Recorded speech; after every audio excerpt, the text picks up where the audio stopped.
Donc, bonjour à toutes et à tous.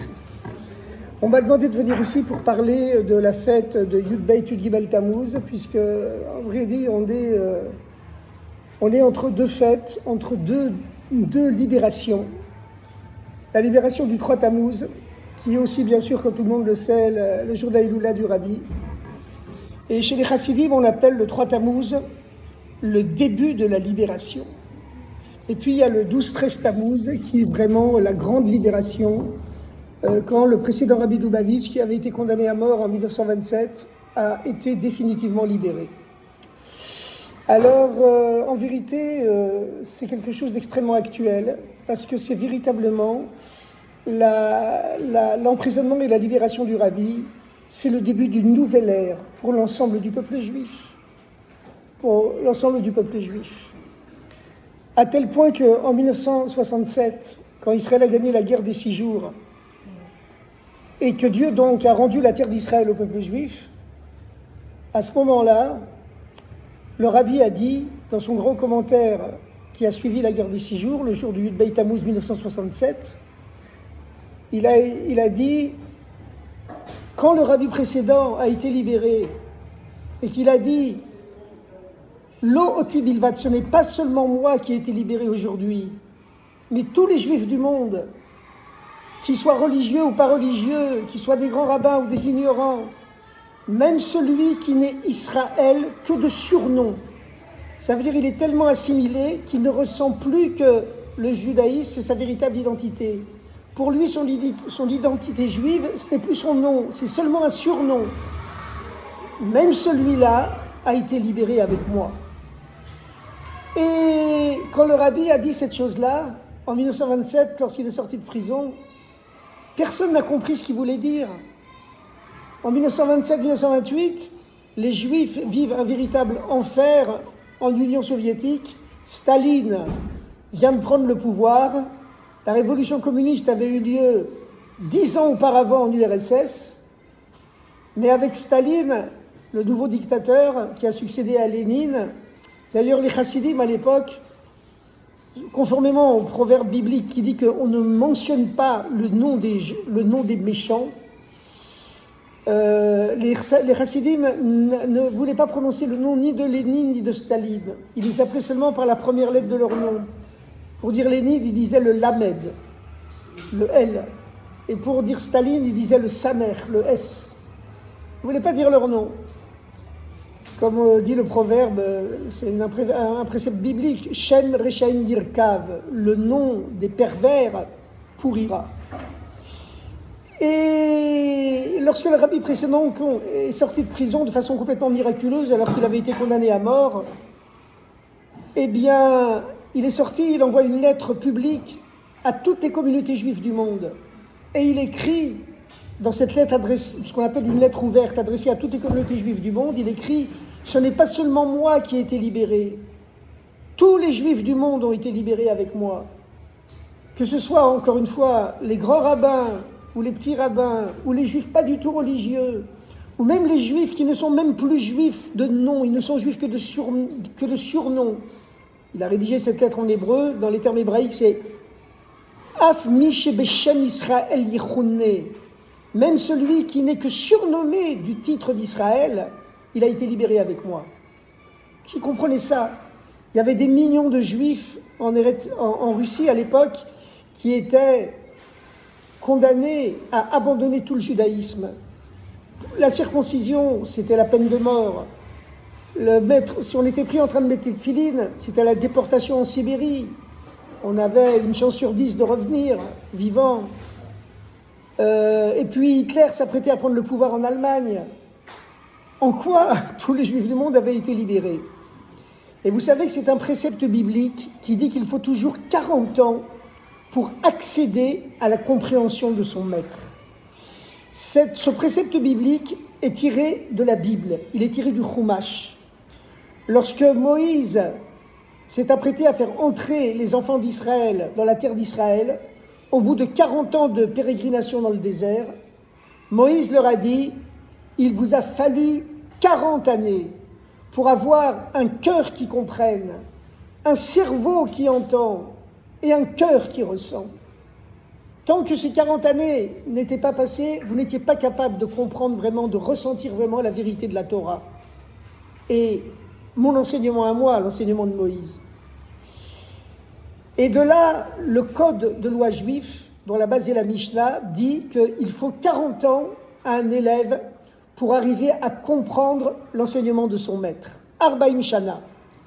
Lorsqu'Israël a gagné la guerre des 6 jours en 1967, et que donc Dieu a rendu la terre d'Israël au peuple juif, du fleuve à la mer, comme on dit aujourd'hui, du Jourdain à la mer Méditerranée, eh bien, cela faisait exactement 40 ans que le rabbi précédent avait prononcé cette phrase elliptique que personne ne comprenait à l'époque. Ce n'est pas seulement moi qui ai été libéré, tous les juifs du monde, même celui qui n'est que surnommé du nom d'Israël. C'est-à-dire celui qui est tellement assimilé que pour lui, Israël, c'est même plus son nom. C'est seulement un surnom, comme le disent beaucoup de juifs, malheureusement, en tout cas certains. Moi, je suis juif à cause de l'antisémitisme, et puis c'est tout. C'est un surnom. C'est pas vraiment, ils ne ressentent pas vraiment, ne comprennent pas vraiment pourquoi ils sont juifs. C'est pas de leur faute, hein, parce qu'ils n'ont pas eu d'éducation. C'est plus notre faute à nous qu'on n'est pas capable de les éduquer. Mais bon. Alors, en 1967, quand Israël a remporté cette victoire fulgurante, miraculeuse de la guerre des 6 jours, le rabbi a fait un commentaire, il a dit il y a 40 ans, on n'a pas compris ce que voulait dire le rabbi en disant c'est pas seulement moi qui ai été libéré, c'est tout celui qui n'est que Israël de surnom qui a été libéré.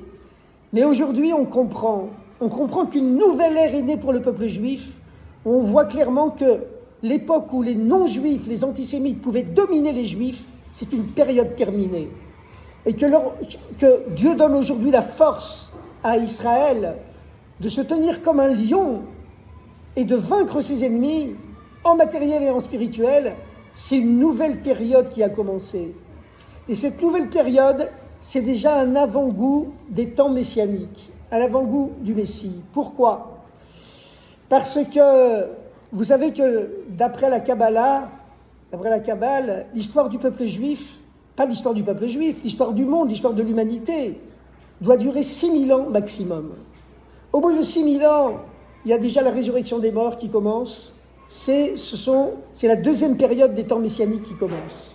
Le Messie doit venir bien avant 6000 ans. Mais aujourd'hui, on est en 5785, donc on est déjà à la veille des temps messianiques.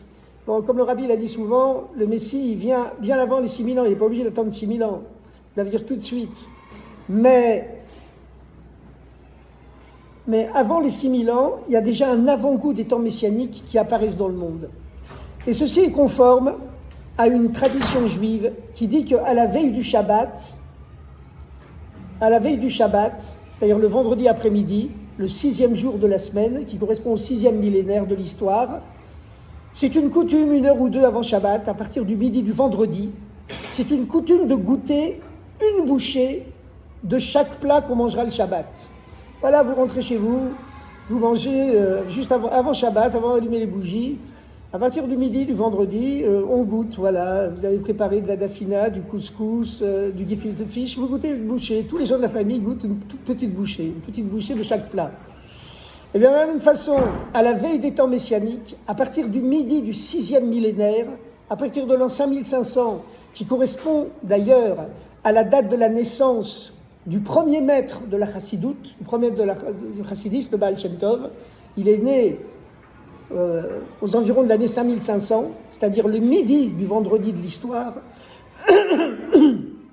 au moment où Dieu va commencer à donner un avant-goût des temps messianiques à tous les juifs du monde, eh bien, Dieu donne un avant-goût des temps messianiques à tous les juifs du monde, soit en spirituel, avec le dévoilement des secrets de la Torah, le dévoilement de la chassidoute, par le Baal Shem Tov et ses successeurs, tous les rabbis de Chabad, et puis d'autres très grands maîtres qui sont levés à cette époque-là, comme le Or HaChaim HaKadosh, qui ont commencé aussi à dévoiler les secrets de la Torah, alors qu'auparavant, ces secrets étaient cachés dans la bouche des prophètes et des grands maîtres, il avait le droit de les diffuser à personne. Mais à partir du midi du 6e millénaire, par le Baal Shem Tov, par le Or HaChaim HaKadosh, par tous les rabbis de Chabad, les secrets de la Torah ont commencé à jaillir dans le monde comme un avant-goût des temps messianiques. Mais cet avant-goût des temps messianiques, il ne doit pas rester uniquement spirituel, il doit aussi être matériel. Et le retour de la terre d'Israël au peuple juif, par le miracle de la guerre des 6 jours de 1967, c'est un avant-goût matériel des temps messianiques, comme le Rabbi l'a dit ouvertement, dans le Farbrengen de Yud Beit Tammuz, du 12 Tammuz 1967, qui suivait un mois et demi après la guerre des 6 jours.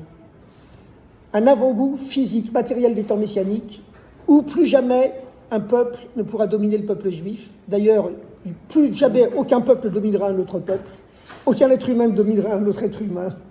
Tous les êtres humains seront libérés du mal qu'on a en nous. Et c'est l'avènement du Messie, une ère nouvelle pour toute l'humanité. Et comme avant Shabbat, dans les dernières heures qui précèdent le vendredi, à partir du midi du vendredi, la Torah nous demande de goûter une bouchée de chaque plat qu'on mangera lors du festin de Shabbat. Eh bien, avant les temps du 6e millénaire, à partir de 5500 environ, Dieu donne à tous les Juifs du monde à goûter un avant-goût des temps messianiques, soit en spirituel, soit en matériel. Et ça, c'est la grande fête de Yud Beit Yud Gimel Tammuz, un avant-goût matériel des temps messianiques. Maintenant, il faut comprendre en quoi consiste cet avant-goût et pourquoi il a été tellement dur à avaler. Cette bouchée, cet avant-goût, il a été tellement dur à avaler et même à digérer. Eh bien, c'est parce qu'un rabbi de Chabad, eh bien, lorsqu'il fait descendre les bénédictions messianiques dans le monde, il les fait descendre d'après les lois de la Torah. Il ne va pas contredire la loi de Moïse, il ne va pas contredire la Halacha, la Mishnah, où il est écrit ouvertement qu'il faut 40 ans à un élève pour comprendre les paroles de son maître. Et quand le rabbi précédent, effectivement, est sorti de prison et qu'il a dit « c'est pas seulement moi que Dieu a libéré, tous les Juifs du monde, même celui qui n'est Israël que de surnom, pas seulement de nom, mais de surnom, il a été libéré avec moi », il a fallu 40 ans pour le comprendre. C'est ce que je vais essayer de vous faire comprendre maintenant, pendant le temps qui nous reste. Alors, vous savez que tous les rabbis de Lubavitch ont tous connu la prison. Ils ont tous été emprisonnés. Il y a une plaisanterie avec notre rabbi à nous, qui est le seul rabbi qui n'a jamais été en prison.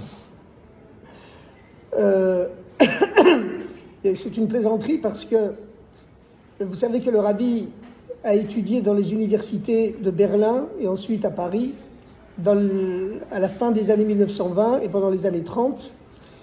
Et en 1928-29, il était à Berlin, et c'était la fête de Purim. Alors le rabbi s'est mis à faire une petite fête tout seul dans la rue, à haranguer les passants, à faire le fou dans la rue, comme on a l'habitude de le faire pendant la fête de Purim. Et les Allemands, vous savez, qui sont le peuple de l'ordre, Ordnung et de la discipline, ne plaisantent pas avec l'ordre. Donc des policiers sont arrivés, ils ont vu un homme qui fait le fou dans la rue, ils l'ont amené au poste de police. Et un ami du rabbi, qui lui était resté beaucoup plus froid, beaucoup plus calme, beaucoup plus select, c'était, plus tard il allait devenir le célèbre Rav Soloveitchik de Boston, le recteur de la Yeshiva University à New York. Eh bien, il est venu libérer le rabbi en rentrant au poste de police et en expliquant aux policiers que c'était simplement un jour de fête israélite et que cet homme était tout à fait normal, respectueux, avec sa carte d'étudiant des grandes universités allemandes. Alors le rabbi a été libéré. Et en plaisantant, son ami, qui avait obtenu sa libération, le rabbi était resté quelques heures en cellule, c'est tout. Il lui a dit en plaisantant, maintenant que tu as été en prison, ne serait-ce que quelques heures, ça y est, tu peux devenir le prochain rabbi de Lubavitch, toi aussi. C'était une plaisanterie parce que tous les rabbis de Lubavitch avaient été en prison, mais beaucoup plus longtemps. Le premier rabbi de Lubavitch, le Baal HaTanya Vashulchan Aruch, avait été emprisonné 2 fois. La première fois, il avait passé 53 jours en prison.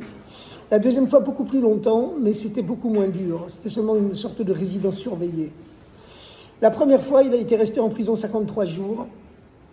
Et il a dévoilé plus tard, la fameuse histoire de Yutet qui se lève, qu'en vérité, chaque fois qu'un rabbi est en prison, c'est parce qu'il y a un procès contre lui dans le tribunal céleste. Et ce procès du tribunal céleste descend ensuite, se matérialise dans le tribunal terrestre. Pour quelle raison le premier rabbi de Lubavitch a été en prison ? Bon, cette histoire commence par le fameux dévoilement du Baal Shem Tov. Le Baal Shem Tov, c'était un demi-siècle avant le premier rabbi de Lubavitch. Et le Baal Shem Tov, qui était un très grand tzaddik, qui avait la capacité, comme les grands tzaddikim, de sortir de leur corps et de s'élever dans les mondes supérieurs, a raconté qu'il avait rencontré le Mashiach, le Messie, qu'il avait demandé au Messie « Quand viendras-tu » et le Messie lui a répondu « Quand les secrets de la Torah que tu connais, les sources de la Torah jailliront dans le monde entier, à ce moment-là je viendrai. » C'est-à-dire quand les secrets de la Torah seront diffusés dans le monde entier, je viendrai. Et le Baal Shem Tov avait commencé à préparer le peuple juif doucement, doucement. Il avait eu un successeur, le Maguide de Mézérich, dont on dit qu'il avait pris 2 fois la force du Baal Shem Tov. Et puis la 3e génération, le premier rabbi de Lubavitch, Rabbi Shneur Zalman, a décidé de consigner pour la première fois les secrets de la Torah, pas seulement par des petites anecdotes, des paraboles, des allégories, mais il les a écrites dans un livre de 53 chapitres, le Tanya. Et donc c'était la première fois qu'on mettait dans un livre les secrets de la Torah disponibles pour tout le peuple juif, alors qu'ils avaient été cachés pendant des milliers d'années. Donc il y a eu un jugement contre lui dans les mondes supérieurs. Il a été condamné à 53 jours de prison pour les 53 chapitres de son livre. Et comme vous le savez, la veille de sa libération, eh bien, le Baal Shem Tov et le Maguide, ces 2 maîtres qui avaient quitté ce monde depuis longtemps, sont descendus du Gan Eden et lui ont dévoilé la liste des questions qu'on lui poserait le lendemain, les réponses qu'il faudrait donner. Ils lui ont également expliqué que s'il était en prison en bas, c'est parce qu'il y avait un jugement contre lui en haut, et qu'on l'accusait effectivement de trop diffuser les secrets de la Torah dans son livre, de 53 chapitres de Tanya, mais puisqu'il avait commencé, il devait continuer, que le tribunal céleste lui permettait maintenant de dévoiler les secrets de la Torah. C'est un avant-goût spirituel des temps messianiques. Effectivement, il a été libéré le lendemain, et il a tellement ébloui ses juges qu'ils l'ont déclaré innocent, l'ont libéré, et c'était le résultat du verdict du tribunal céleste, que le moment était venu. Ça se passait à la fin du XVIIIe siècle, en 1796, à l'époque de la Révolution française. C'était le verdict qui avait été donné dans le ciel, que le moment était venu de donner à tous les juifs du monde un avant-goût spirituel des temps messianiques. Mais les années ont passé, 150 ans environ ont passé, et en 1917, il y a eu la révolution communiste en URSS. La plupart des grands rabbins de Russie se sont rendus compte qu'il était impossible de rester juif en URSS. Ils ont quitté l'URSS. Le rabbi précédent est le seul rabbi qui soit resté, le seul grand maître spirituel qui soit resté en URSS. Donc il est devenu de fait le maître de tout le judaïsme russe. Et il a organisé en URSS un réseau clandestin de Talmud Torah, d'écoles juives, de mikvaot pour les femmes et même pour les hommes. Et finalement, en 1927, il a été emprisonné. Il avait déjà été emprisonné plusieurs fois à l'époque du Tsar. Il avait déjà été emprisonné par les communistes. Ça a été son 7e emprisonnement. Mais celui-là, comme dit le proverbe, Kolachevin Chavivin, tous les 7e sont élus. Ça a été bien sûr un emprisonnement beaucoup, beaucoup plus dur, incomparable avec les emprisonnements précédents. Le rabbi précédent, Rabbi Yosef Yitzhak, a d'ailleurs écrit un livre exceptionnel. Le rabbi précédent était un très grand écrivain, il avait une plume exceptionnelle. Il aurait pu devenir prix Nobel de littérature. Et il a écrit un livre qui s'appelle « Traité de l'enfer », en 3 chapitres. 1er cercle, 2e cercle, 3e cercle, Traité de l'enfer, où il raconte en détail tout le récit des semaines qu'il a passées dans les prisons russes en cette année 1927. Il avait été arrêté la nuit du 16 Sivan, donc au mois de juin, et il a été libéré environ 3 semaines plus tard, le 3 Tammuz, où on lui a annoncé qu'il était libéré de la prison, mais qu'il allait partir en exil pour le punir, pour l'isoler du reste de la population, pour qu'il ne puisse plus exercer aucune influence sur le peuple juif. Il allait partir dans ce qu'on appelle en relégation, en exil, dans une petite ville de Russie qui s'appelait Kostrama, à quelques centaines de kilomètres de Moscou. Il allait rester là-bas en punition 3 ans. Il pourrait circuler librement dans le village, mais n'aurait pas le droit d'en sortir. Il n'avait aucun contact avec le monde extérieur pendant 3 ans. Ça, c'était le 3 Tammuz. Et 10 jours plus tard, alors qu'il se promène dans cette ville, puisqu'il a le droit de se promener, il doit pointer au commissariat de police tous les quelques jours, il rencontre le chef de la police locale, de ce village de Kostrama, qui lui annonce qu'il vient de recevoir un télégramme de Moscou, qu'il est complètement libéré. Mais comme c'est un jour férié, ce jour-là, il s'excuse auprès du rabbi en lui disant « Écoutez, j'ai pas le droit de vous libérer officiellement parce que le commissariat de police est fermé, j'ai pas le droit de l'ouvrir. Je vous prie, je vous en supplie, ne me dénoncez pas. ne prononcez pas d'accusation contre moi que je ne vous ai pas libéré le jour même, c'est pas de ma faute, j'ai pas le droit d'ouvrir le commissariat. Et c'est seulement le lendemain, le 13 Tammuz, que le rabbi peut rentrer dans le commissariat de police. C'est pour vous dire ce système de terreur qui existait en URSS, où même un commissaire de police, il tremblait de le crainte de faire une erreur qui pouvait lui coûter la Sibérie ou la vie. Alors, maintenant, lorsque le rabbi précédent entre en prison, il sait très bien pourquoi il rentre en prison.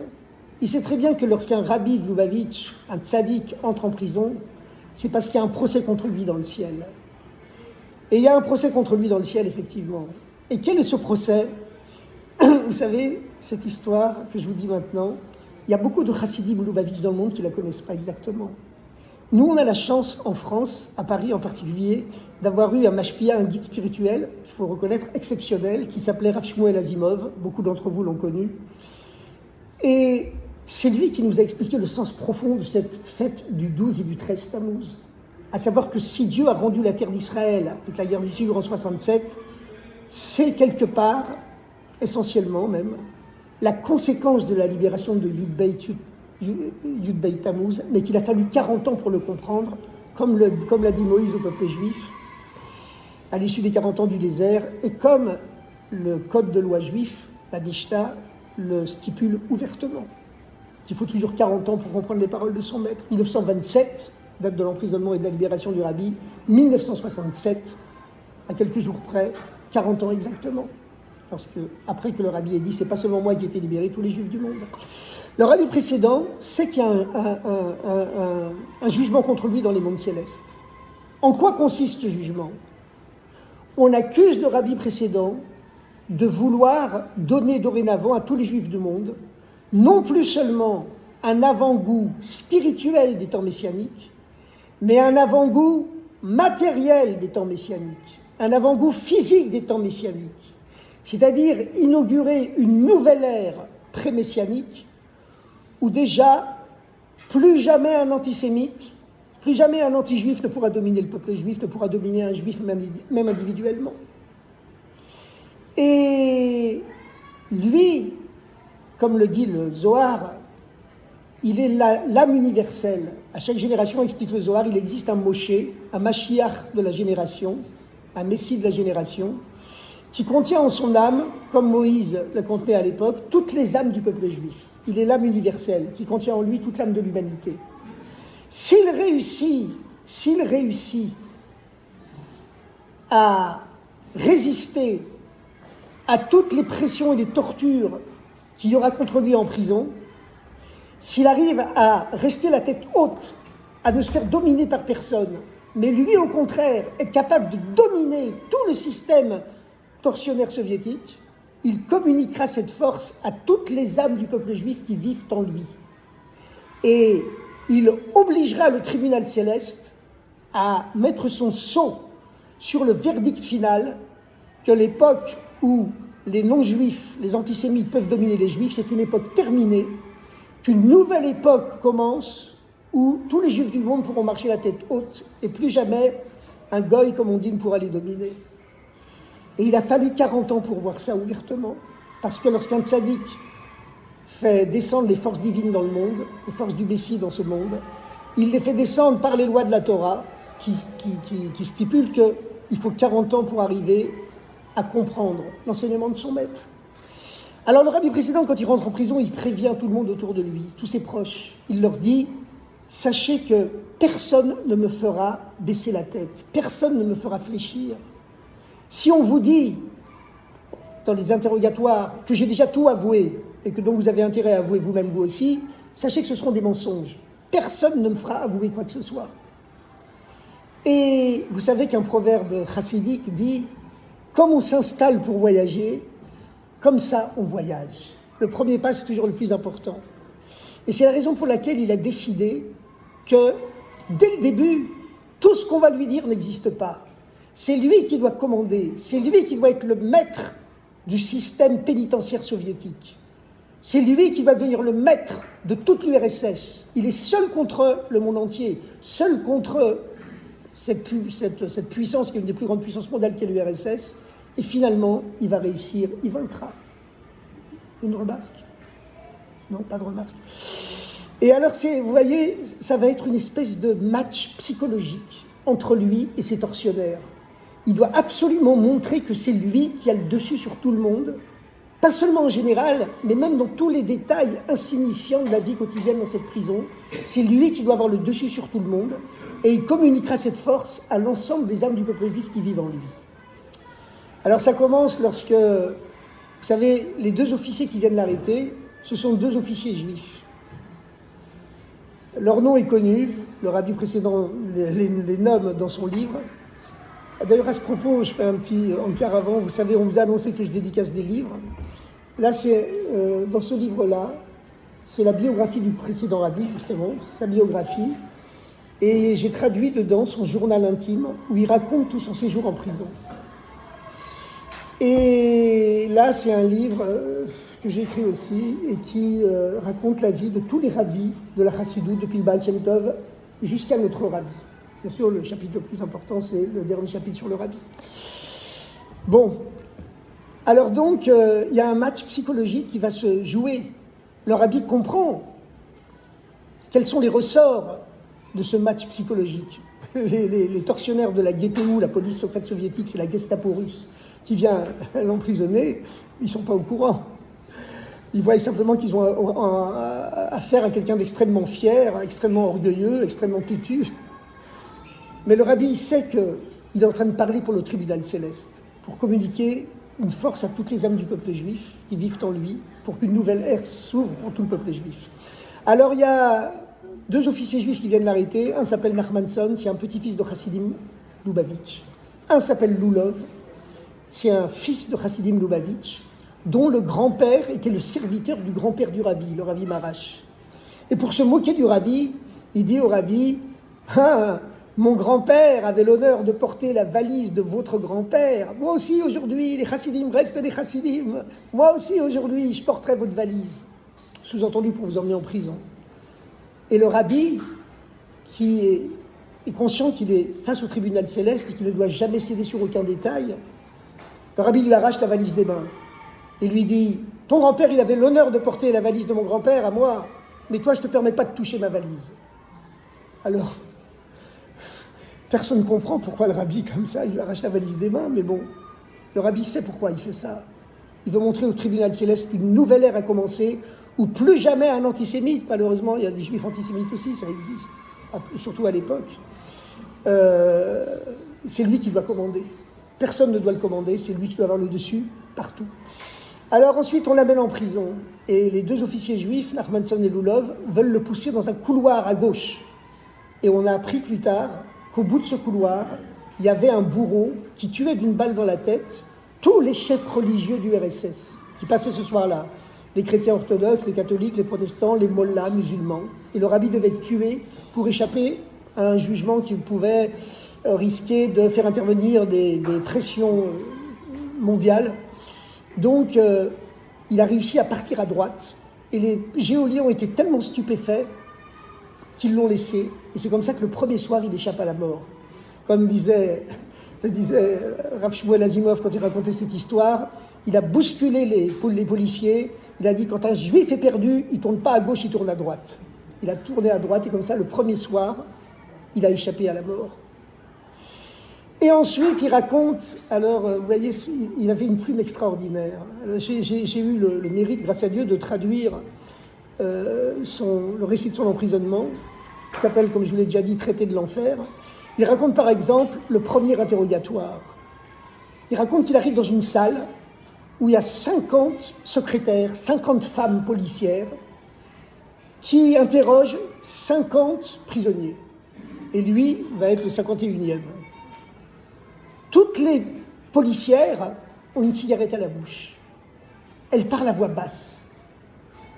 Il écrit, avec cette plume d'écrivain extraordinaire qu'il a, le silence dans cette salle happe tout, imprègne tout. On n'entend que le crissement des plumes sur le papier, les policières chuchotent et les détenus qui sont terrorisés par cette ambiance se mettent à chuchoter eux aussi.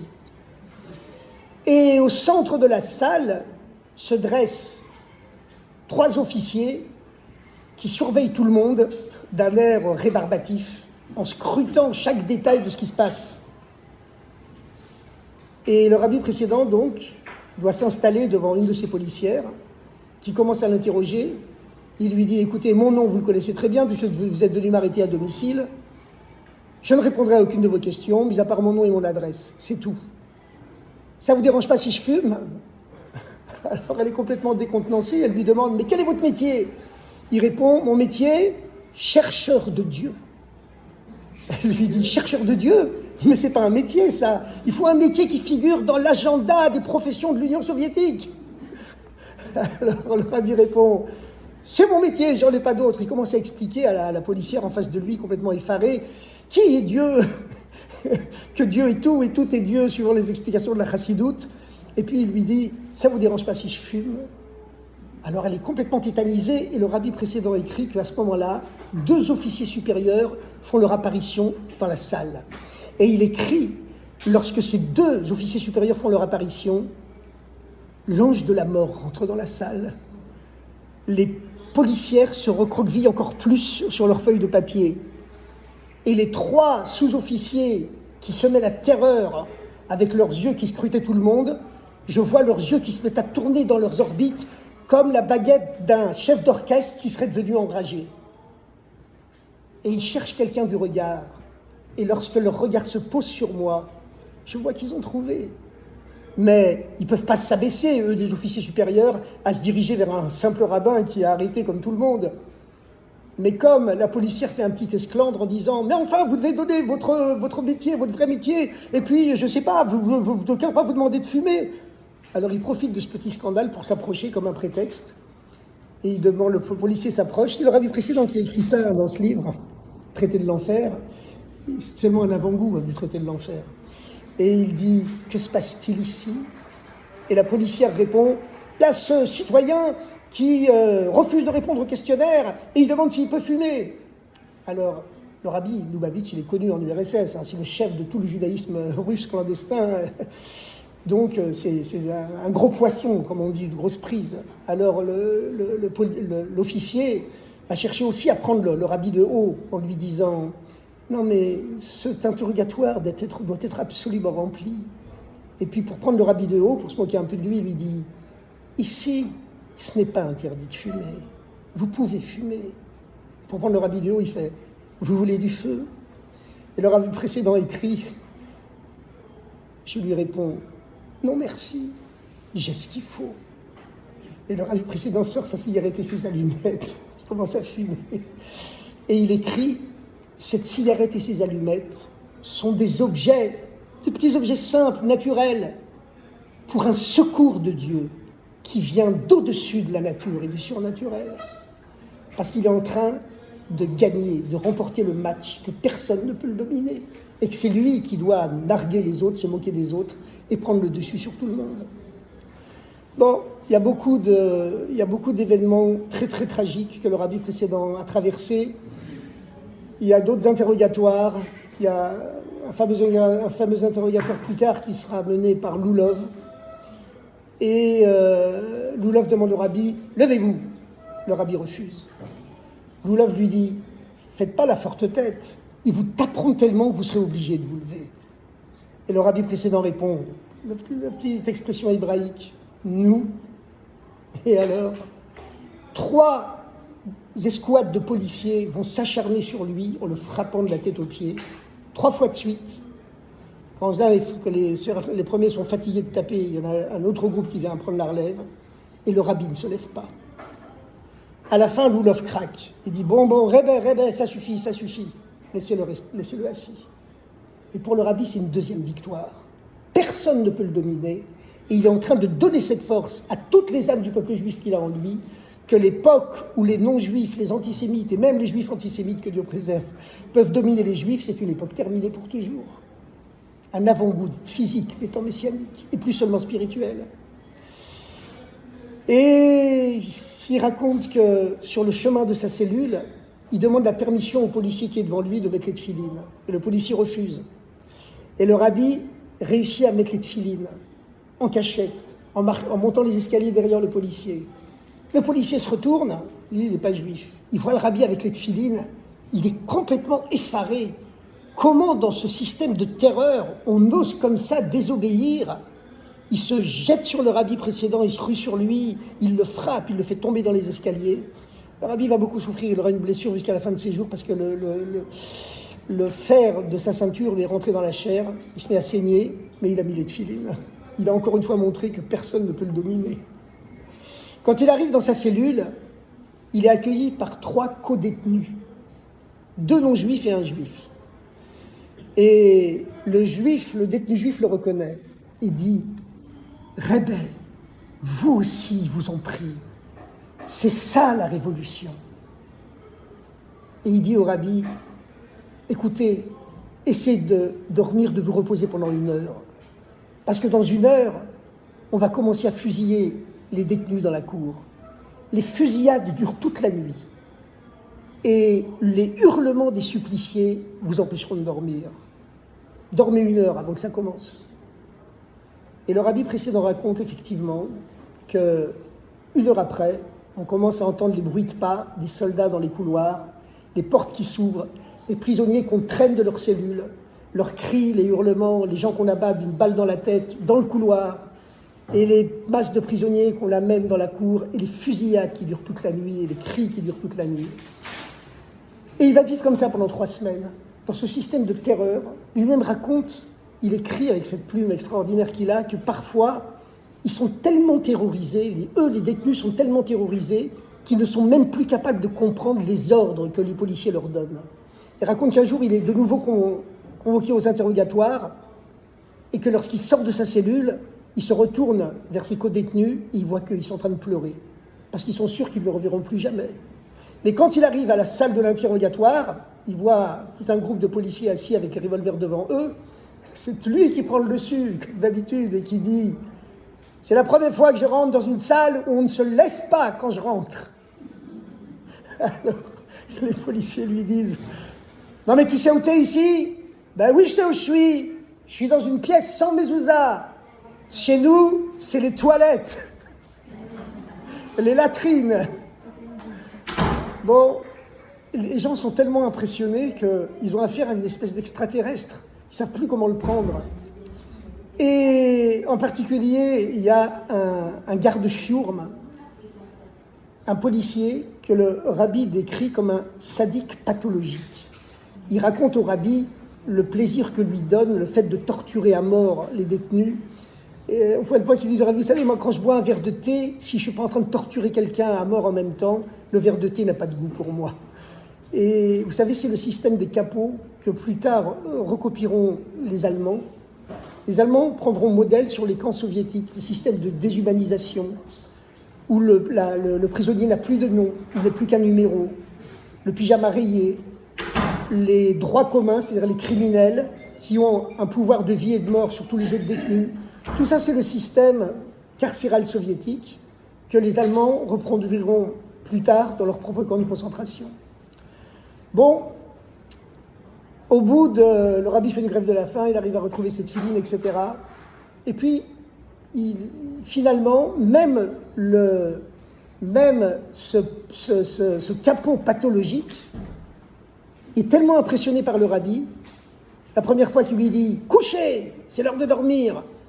Et le rabbi lui répond « C'est l'heure de ma prière. D'après la constitution soviétique, la liberté de religion existe dans ce pays. » Et finalement, ils sont tellement désemparés que finalement, ce sera Pétia, ce capot, ce criminel pathologique, c'est lui qui viendra annoncer tous les soirs au rabbi lors de la prière. Et le rabbi devient le maître de la prison. Dans cette prison, il faut travailler. Il dit « Je ne lèverai pas le petit doigt. » Et sur des papiers à cigarettes que lui ont vendus ses co-détenus, il passe son temps à écrire des commentaires de Torah, à chanter, à faire sa prière à voix haute. On entend les chants de sa prière dans tous les couloirs de la prison. Ça devient un scénario complètement surréaliste, invraisemblable. Et au bout d'environ 3 semaines, il est convoqué par le chef de la prison et il voit sa sentence à l'envers. Il a écrit son nom, il a écrit condamné à mort. C'est barré d'un trait rouge. Il a écrit en dessous 10 ans de Sibérie. Il n'y avait aucune chance, pas 1 sur 1000, de revenir vivant de 10 ans de Sibérie à l'époque. Il a écrit niet, non. Et puis ensuite, la sentence finale, écrite en 3e, 3 ans de relégation dans la petite ville de Kostrama, où il sera coupé du monde pendant 3 ans. Il demande « J'arrive quand à Kostrama ?» On lui répond « Vous arrivez samedi. » Il dit « Shabbat, hors de question, je reste en prison. » Mais dans cette prison, comme il le décrit lui-même, chaque soir, quand on entend les bruits de pas des policiers dans les couloirs et qu'on sort les gens des cellules, il écrit « On n'est jamais sûr qu'on survivra à cette nuit-là. » Et lui, quand même, alors qu'il est en danger de mort chaque nuit, à chaque instant, il dit « Je refuse de profaner Shabbat. » D'après la loi juive, évidemment qu'il a le droit de le faire. Mais là, il s'agit de montrer au tribunal céleste, au monde entier, que l'époque où un goy, un antisémite peut dominer un juif, c'est une époque terminée. Et finalement, il y a une femme, non juive d'ailleurs, mais une spécialiste des droits de l'homme, qui s'appelait Yekaterina Peshkova, qui intercède auprès de Staline, qu'elle connaît bien personnellement, et elle obtient effectivement, après avoir obtenu que le rabbi soit sorti in extremis du convoi pour la Sibérie, elle obtient qu'effectivement, on lui permette de ne pas profaner Shabbat et qu'il sera libéré seulement dimanche. Il avait été emprisonné pour 2 chefs d'accusation principales, les mikvés et les Talmud Torah pour enfants. La première chose qu'il dit, on lui laisse quelques heures pour parler à ses proches avant de partir en prison, et la première chose qu'il dit, il envoie tout de suite un chassid, le devancer pour arriver à Kostrama avant lui. Il lui dit, tu vas tout de suite créer là-bas un mikvé, et tu organises tout de suite un Talmud Torah pour les enfants. C'est-à-dire le monde entier n'existe pas. C'est lui qui commande le monde. Et il veut communiquer cette force à toutes les âmes juives. Quand il arrive à Kostrama, il y a un vieux juif qui l'accueille et qui lui dit « Ah, vous savez, on a vu un rabbin qui est venu ici avant vous en relégation, il est resté ici 3 ans comme vous. » Et le rabbi répond avec sa fougue habituelle « Avec moi, ça ira beaucoup plus vite. » Et effectivement, 10 jours plus tard, c'est le 12 Tammuz. Et vous savez que le 12 Tammuz, c'est le jour de son anniversaire, l'anniversaire de sa naissance.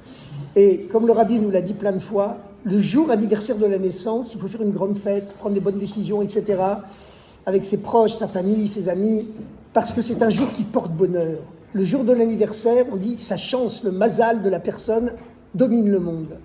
Il est en train de se promener dans la ville, puisqu'il a le droit de marcher dans la ville, et c'est à ce moment-là, le jour de son anniversaire, ce jour où son mazal domine le monde, qu'il rencontre le chef de la police qui vient s'excuser en lui disant « J'ai reçu votre ordre de libération, je ne peux pas vous libérer officiellement, ne m'en vouillez pas, ne me dénoncez pas. Demain, le commissariat sera rouvert, j'aurai le droit de vous libérer officiellement. » Et le lendemain, le 13 Tammuz, il sera libéré. Alors, dans la Chassidoute, le rabbi explique dans les Mahamarim que le chiffre 12 correspond aux 12 tribus d'Israël, la source des 12 tribus d'Israël qui se trouve dans le monde de Hatzilut, le monde du dévoilement de Dieu, le monde le plus haut qui existe, mais que le 13 Tammuz, c'est le jour d'un dévoilement qui est plus haut que tous les mondes, plus haut que le monde d'Hatzilut, plus haut que tous les mondes. Ce que le rabbi avait dit lorsqu'il disait en narguant l'officier, ça ne vous dérange pas si je fume, et en disant cette cigarette et ces allumettes sont des instruments naturels pour un secours de Dieu qui vient de plus haut que tous les mondes. Et ensuite, il se rend compte qu'il faut quitter l'URSS. Il ne peut plus rester, c'est impossible. Il risque de se faire réincarcérer du jour au lendemain. Et n'importe comment, il se rend compte qu'il sera beaucoup plus utile à l'extérieur de l'URSS qu'à l'intérieur. Et donc, il commence des formulaires pour quitter l'URSS, mais au dernier moment, la douane soviétique refuse de lui permettre de sortir avec ses manuscrits précieux. Parce qu'il possède des manuscrits précieux très anciens qui sont de véritables pièces de musée pour l'URSS. Donc on lui dit, vous pouvez partir, vous et vos proches, vous pouvez quitter l'URSS, mais vos pièces de musée, vos manuscrits précieux, on les garde pour les musées russes. Et le rabbi répond, fidèle à son système, c'est lui qui doit dominer le monde et personne ne peut le dominer. Je pars avec tous mes biens, tous mes manuscrits précieux, sinon je reste en URSS. Alors la douane soviétique est complètement désespérée parce que personne ne peut sortir du URSS. Il y a cette frontière infranchissable que plus tard on appellera le rideau de fer. Et là, d'une façon incroyable, cet homme a reçu la permission de sortir après avoir été condamné à mort et il refuse. Mais c'est de l'ordre de... C'est la planète Mars. C'est au-delà de toute expression. Et finalement, l'ordre tombe du Kremlin qu'on lui donne tout ce qu'il veut et qu'il s'en aille. Et quand le rabbi arrive dans un petit pays neutre à l'époque, la Lettonie, qui était un pays indépendant qui l'accueille, à Riga, lorsqu'il arrive à la frontière avec un wagon entier qui contient tous ses livres et tous ses manuscrits, il dit « Si on me donnait $1 million, ça veut dire, en termes actuels, ça veut dire tout l'or du monde, pour revivre ce par quoi je suis passé, je refuserais. Si on me donnait tout l'or du monde pour revivre ce par quoi je suis passé, je refuserais. Et si on me donnait $1 million, tout l'or du monde, pour m'enlever ce par quoi je suis passé, je refuserais aussi. » Et 1 an plus tard, il écrit cette fameuse lettre ouverte à toutes les communautés juives du monde. Sachez que lo oti bilvad, ce n'est pas seulement moi qui ai été libéré, pas seulement les rabbins, les juifs religieux, les chassidim, mais tous les juifs du monde. Afilu mi shebeshem Israël yichune, même celui qui est simplement surnommé du nom d'Israël. Pour lui, Israël, c'est plus son vrai nom, c'est plus sa vraie identité. Il a été libéré avec moi. Et vous savez, les mots d'Arabie, c'est toujours très précis, très prophétique, parce que 40 ans après exactement, il faut 40 ans pour que les bénédictions d'Arabie se matérialisent, que son enseignement devienne vraiment compréhensible pour tout le monde entier a vu que même cet État qui est quelque part, il faut le reconnaître, Israël que de surnom, c'est pas la halakha, c'est pas la loi juive qui régit l'État d'Israël, eh bien, il s'est conduit à la veille de 1967, à la veille de la guerre des 6 jours, avec la même impétuosité, la même fierté que le rabbi précédent en prison, et il a eu exactement la même réussite. Parce que qu'est-ce qui s'était passé 40 ans après, où le monde entier a vu que l'époque où des antisémites pouvaient dominer les juifs, c'est une époque terminée pour toujours. Le monde entier l'a vu avec ce miracle de la guerre des 6 jours. Qu'est-ce qui s'est passé? Quand on voit le récit de la guerre des 6 jours, des semaines qui l'ont précédée et des jours qui l'ont suivi, on voit que c'est exactement la réédition sur Terre de ce que le rabbi précédent avait vécu en prison 40 ans auparavant. Et il a fallu 40 ans avant que ces forces divines qu'il a fait descendre se matérialisent, même dans cet État qui est quelque part, entre guillemets, Israël de surnom. Qu'est-ce qui s'est passé? C'est que en mai 1967, les 3 pays voisins et ennemis d'Israël, la Syrie, la Jordanie et l'Égypte, qui jusque-là se détestaient l'un l'autre, se sont brusquement unifiés sous commandement unique. Et les chefs d'État de ces 3 pays ont annoncé que l'heure de la destruction d'Israël était venue. Et 11 ans avant 1967, en 1956, il y avait eu ce qu'on appelait la guerre de Suez. Parce qu'à l'époque, en 1956, donc 11 ans avant la guerre des 6 jours, il y avait énormément d'attentats en Israël qui provenaient de Gaza. Gaza, à l'époque, était égyptienne. Elle appartenait à l'Égypte. Mais l'Égypte encourageait les terroristes palestiniens de Gaza de rentrer en Israël et de faire des attentats. Il y avait même eu un attentat à Kfar Chabad, le village d'Oubavitch, qui avait fait plusieurs morts en cette année 56. Finalement, en octobre 56, le gouvernement israélien a décidé que c'était trop, et Israël a attaqué l'armée égyptienne dans le Sinaï, a repris le contrôle de tout le désert du Sinaï jusqu'au canal de Suez, y compris le contrôle de Gaza, pour arrêter les attentats. En même temps, il y avait aussi une expédition conjointe de l'Angleterre et de la France pour reprendre le contrôle du canal de Suez que le président égyptien Gamal Abdel Nasser venait de nationaliser. Donc c'était une campagne militaire organisée par les 3 pays alliés, à l'époque la France, l'Angleterre et Israël. Le but de la France et de l'Angleterre, c'était de reprendre le contrôle du canal de Suez, qui leur apportait beaucoup d'argent, mais le but d'Israël, c'était simplement d'arrêter les attentats. Et grâce à Dieu, ça a été une victoire fulgurante de l'armée israélienne. Mais quelques mois plus tard, début 57, Israël a cédé aux pressions russes et américaines et a rendu Gaza et le désert du Sinaï à l'Égypte. Le rabbi a déploré ce retrait en disant que 10 ans plus tard, il faudrait recommencer et qu'on sera obligé de sacrifier la vie des soldats, qu'il ne fallait pas le faire, mais le gouvernement israélien ne l'a pas écouté. Et effectivement, comme l'avait annoncé le rabbi, 10 ans plus tard exactement, en mai 67, avril-mai 67, la tension d'un seul coup remonte au Proche-Orient comme je vous l'ai dit, la Syrie, la Jordanie et l'Égypte, qui se haïssaient jusque-là, regroupent toutes leurs forces armées sous commandement unique. C'est la fameuse création de la RAU, République arabe unie. Et Nasser, qui se voulait le héros du monde arabe aujourd'hui, comme les Iraniens veulent l'être actuellement, eh bien, il fait des grands discours en annonçant que l'heure du djihad, la guerre sainte est arrivée, l'heure de la vengeance est arrivée, l'heure de la destruction d'Israël est arrivée. Et tous les pays arabes voisins, y compris l'Irak, déclarent effectivement que la guerre sainte est proche. Or, Israël, après sa campagne victorieuse du Sinaï en 1956, avait évacué effectivement le Sinaï et Gaza contre 3 clauses de sécurité, 3 conditions de sécurité. La première, c'était que plus jamais l'armée égyptienne n'aurait le droit de rentrer dans le désert du Sinaï, ni à Gaza. La deuxième, c'était que le détroit d'Eilat, le détroit de Sharm el-Sheikh, serait accessible à tous les bateaux israéliens. La libre navigation dans le golfe d'Aqaba, le golfe d'Eilat, par lequel Israël recevait à l'époque 80% de son pétrole.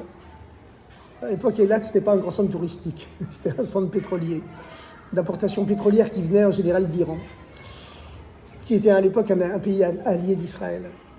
Et la troisième clause de sécurité, c'était qu'un cordon de casques bleus, les soldats de l'ONU, montrait la garde dorénavant tout le long de la frontière israélo-égyptienne pour empêcher les terroristes de s'infiltrer en Israël. Et ça avait bien fonctionné pendant 10 ans. Jusqu'en mai 67. En mai 67, brusquement, le président égyptien, Gamal Abdel Nasser, eh bien, il ordonne aux casques bleus de partir. Il chasse les casques bleus. Il remilitarise le désert du Sinaï. L'armée égyptienne rentre de nouveau dans le Sinaï et s'avance vers les frontières d'Israël. Et surtout, il bloque le golfe d'Aqaba. Les bateaux israéliens ne peuvent plus passer. Alors pendant 3 semaines, l'État d'Israël va tergiverser, tente des campagnes diplomatiques. À l'époque, le général de Gaulle, le président français, déclare que celui qui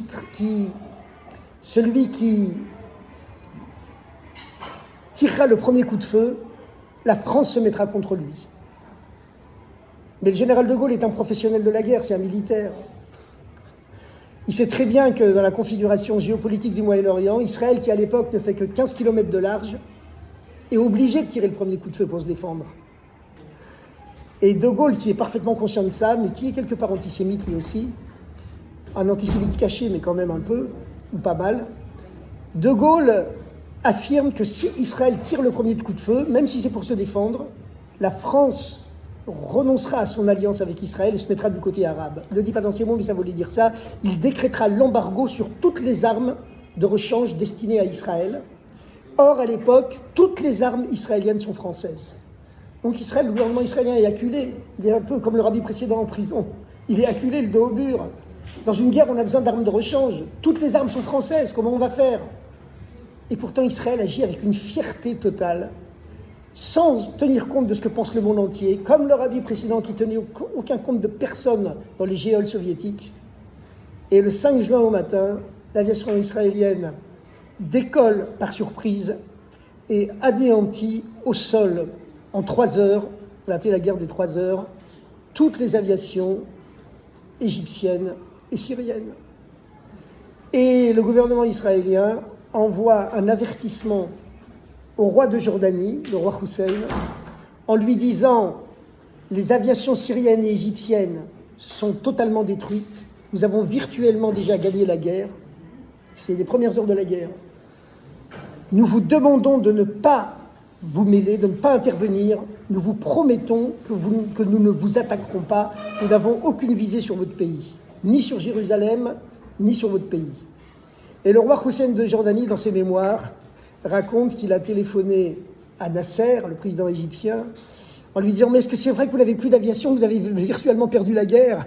Et il écrit dans ses mémoires « Nasser m'a menti, il m'a fait croire que c'était un mensonge sioniste et que joignez-vous à nous, vous aurez les lauriers de la gloire et sinon l'opprobre éternel de la grande nation arabe. » dans le langage lyrique qui caractérise les hommes politiques du Moyen-Orient. Et en 6 jours, Israël a repris le contrôle de Gaza, de la Cisjordanie. Et puis, sans le vouloir, puisque le roi Hussein avait ordonné à sa fameuse légion d'attaquer Israël, Israël, qui était obligé de se défendre, a été obligé de prendre le contrôle de Jérusalem-Est, de reprendre le contrôle du mur occidental et de toute la Cisjordanie jusqu'au Jourdain, les frontières bibliques d'Israël. De même que les parachutistes israéliens ont pris le contrôle du Golan, au nord-est du pays. C'était une victoire qui a stupéfié le monde entier. À l'époque, l'opinion mondiale était pro-israélienne, très pro-israélienne. Comme quoi les choses peuvent changer très rapidement à l'échelle de l'histoire. Bon, en tout cas, l'enseignement qu'on doit prendre à cela, c'est que dans le Farbrengen de Yud Beit Tammuz, qui a suivi la guerre des 6 jours, quelques semaines après, le rabbi a dit, lorsque le rabbi est sorti de prison, et qu'il a envoyé cette fameuse lettre ouverte, en écrivant à toutes les communautés juives du monde, sachez que ce n'est pas seulement moi qui ai été libéré aujourd'hui. Tous les juifs du monde, même s'ils ne sont pas du tout religieux, peuvent même être anti-religieux, ils sont simplement surnommés du titre d'Israël. Pour eux, c'est même plus leur nom. Ils ne ressentent pas ça comme leur identité d'être juifs. C'est un surnom que les antisémites leur donnent, c'est tout. Ils ont été libérés avec moi. Et on a vu effectivement que ces mêmes soldats issus des kibbutz communistes de la Shomer HaTzaïr, du Dror, qui étaient des kibbutz anti-religieux, mais qui formaient les commandos d'élite de l'armée israélienne à l'époque, on les a vus, alors qu'ils avaient reçu une éducation anti-religieuse, on les a vus éclater en sanglots en embrassant les pierres du mur occidental, que les antisémites appellent le mur des lamentations, qui signifie quelque part que les juifs doivent continuer à se lamenter. Mais en vérité, en Israël, personne n'appelle le mur des lamentations, c'est le mur occidental, un point c'est tout. Alors maintenant, cet enseignement de Yud Beit Yud Gimel Tammuz, il est très important pour nous, bien sûr, il est fondamental. C'est un avant-goût, comme l'a dit le rabbi, ce n'est pas le début des temps messianiques, mais c'est un avant-goût, une physique, matérielle, des temps messianiques que Dieu a rendu la terre d'Israël au peuple juif. Alors on se demandait beaucoup dans les Farbrengen, pourquoi le rabbi,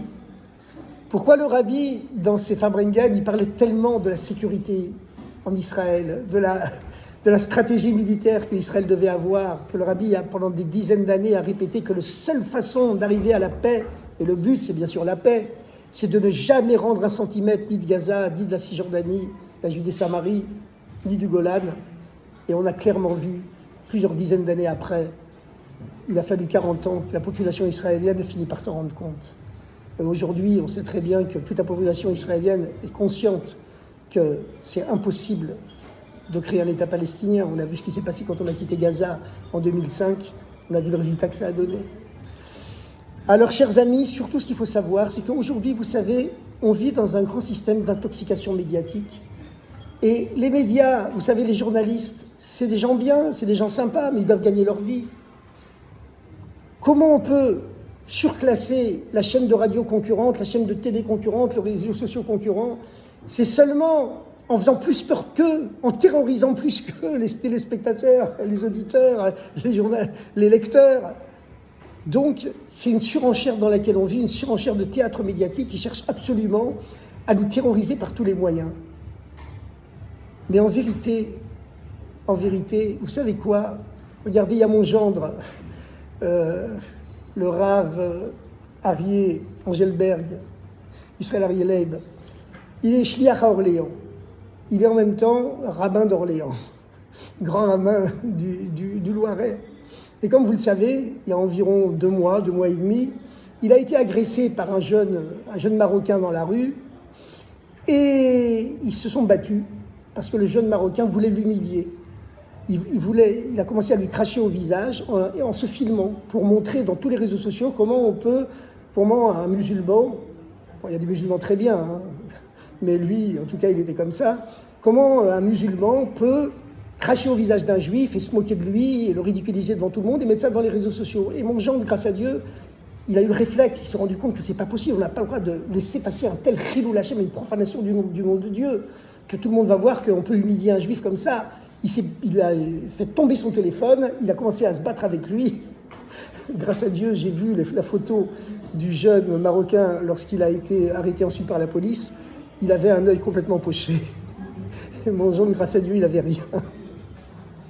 Mais en tout cas, tout le monde a bien compris que Jean, il s'était juste défendu, que c'était l'autre qui était l'agresseur, c'était une chose évidente. Et il y a eu une manifestation de plus d'1 millier d'habitants d'Orléans, 95% qui ne sont pas juifs, qui sont venus manifester en soutien envers leur rabbin. Et il a reçu des lettres de soutien des dizaines de députés de l'Assemblée nationale, y compris du président Macron. Ça veut dire qu'il faut vivre avec le rabbi. Il ne faut pas vivre avec ces médias qui tordent la vérité dans tous les sens. Vous savez, en hébreu, on dit qu'on appelle les médias tikshoret. Et mensonge, ça se dit meshakeret. Il ne faut pas vivre avec cette désinformation. Il faut savoir que le rabbi, comme il a dit dans son premier commentaire, qu'il a sacré en tant que rabbi, que quand on est la 7e génération, depuis le début des rabbis de Lubavitch, Dieu est redescendu dans le monde matériel, comme à l'époque de Moïse. Tant que Dieu était dans le ciel, prisonnier du ciel, dans les six premières générations avant Moïse, Dieu était prisonnier du ciel, et par conséquent, le peuple de Dieu, le peuple juif était esclave sur terre.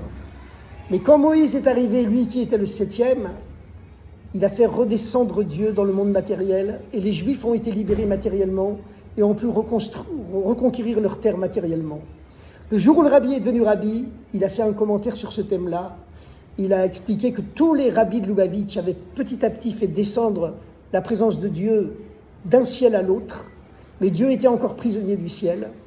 Mais qu'à notre époque, comme lui, le 7e rabbi, comme Moïse en son temps était le 7e, et que tous les 7e sont bénis, tous les 7e sont chéris, tous les 7e sont élus, comme le Shabbat est élu par rapport aux 6 jours de la semaine. À notre époque, le rabbi dit, la présence de Dieu, la Shrina, va redescendre dans le monde matériel, et tous les Juifs du monde seront libérés matériellement. Nous sommes la dernière génération de l'exil, la première de la libération messianique. Et donc, c'est avec ça qu'il faut vivre. Et parce que c'est vrai, Dieu a rendu une force au peuple juif qui lui permet de dominer tous ses ennemis, comme on l'a vu par les miracles de la guerre avec l'Iran il y a quelques jours. Comme on le voit, on le verra à Gaza, si Israël a la force d'aller jusqu'au bout. Mais cette force, la force matérielle on l'a, la force militaire on l'a, grâce à Dieu. Mais c'est la force spirituelle qui nous manque encore un peu. Donc ce qu'il faut, c'est faire prendre conscience à tous les juifs du monde, à Bibi Netanyahou notamment, mais aussi à tous les juifs du monde, qu'ils soient de droite, de gauche, d'extrême gauche ou d'extrême droite, qu'avec le retour de la présence de Dieu, de la Shrina dans le monde matériel, le peuple juif dorénavant a la force de se libérer de tous ses oppresseurs. Et de se libérer en premier de l'oppresseur spirituel qui est au fond de chacun de nous, qui est la source de tous les oppresseurs matériels. Et ça, c'est la grande fête de Yud Beit Yud Gimel Tammuz, le jour où pas seulement le rabbi a été libéré, pas seulement les juifs religieux, les chassidim, mais tous les juifs, même si ceux qui sont Israël, que de surnoms, comme on l'a vu dans cette guerre de 6 jours, comme on l'a vu dans la guerre de l'Iran, et comme on le verra surtout avec la paix, parce que le but, c'est la paix. Et quand le rabbi voulait absolument qu'il n'y ait pas d'accord d'Oslo, il savait que l'accord d'Oslo n'aboutirait qu'à des catastrophes, ça aboutit à une horrible catastrophe, la deuxième intifada. Il voulait qu'on ne quitte jamais 1 centimètre de Gaza. Malheureusement, Arik Sharon n'a pas réussi à écouter le rabbi jusqu'au bout, il a rendu Gaza, on a vu la catastrophe que ça a apporté. Le but, c'est la paix. Personne ne chérissait la paix autant que le rabbi.